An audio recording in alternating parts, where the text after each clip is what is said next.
នេ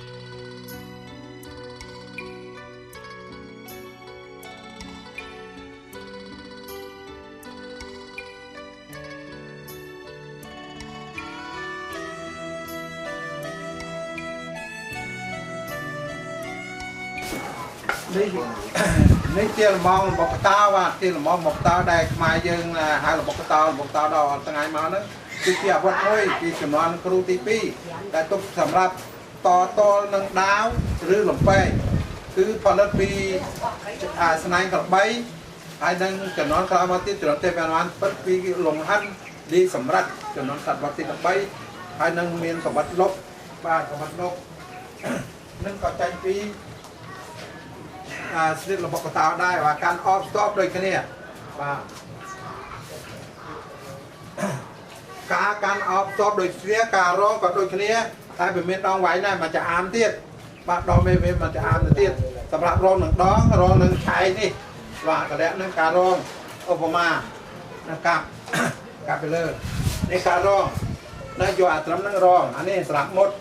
បាទការរងអញ្ចឹងគឺរងសើអញ្ចឹងបោះជំនាញចូលវាយណាចូលវាពោះវានេះការវានៅចំណុចជ័យវត្តទី7ដល់វត្តទី13ដែលបំបែកចេញពីនេះពីលំងរបស់កតោនេះបាទនេះចំណុចនេះខ្ញុំសូមបង្ហាញពីចំនួនដើមនៅកម្ពុជាបុរាណយើងមានតែពី3ក្បាច់ទេចំពោះលំងរបស់កតោកាប់ទៅបានរងគាត់ពីដើមហ្នឹងរងចាក់គឺរងចាក់យ៉ាងបាទអត់មកទៀតកាប់រងបាទកាប់ក្រងបានកាក់នោះបាទគឺការចាក់គឺស្និតមានតាផាយតែ4 5ស្និតប៉ុណ្ណោះឯងចំណន់នោះมันមានច្រើនស្និតទេបុរាណយើងគឺมันសម្បូរបែបស្និតរងហើយដូចចំណន់អង្គទេប៉ុណ្ណោះទី7ហើយអង្គទេមិនទី7បានសម្បូរបែប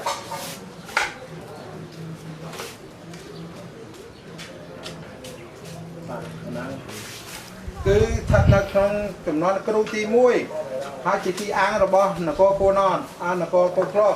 ចំនួនកេឡាប្របាទស្រីមា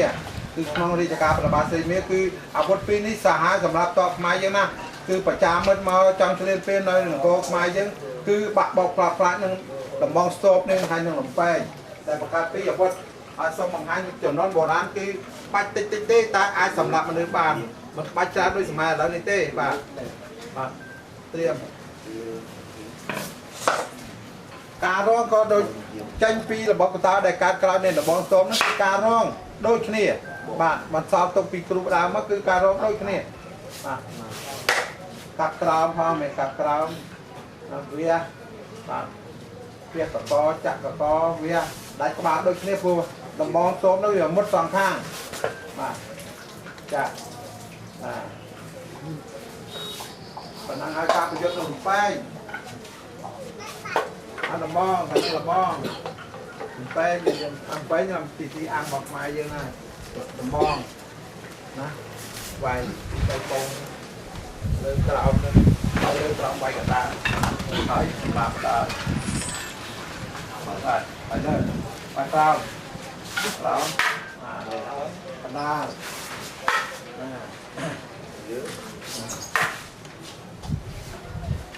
ប៉ុណ្ណឹងចំនួនក្បាច់ខ្មែរយើងក៏ចំនួននោះមានតែប៉ុណ្ណឹងអត់មានច្រើនអីរាប់ពាន់ស្រៀតទេចំនួនបុរាណ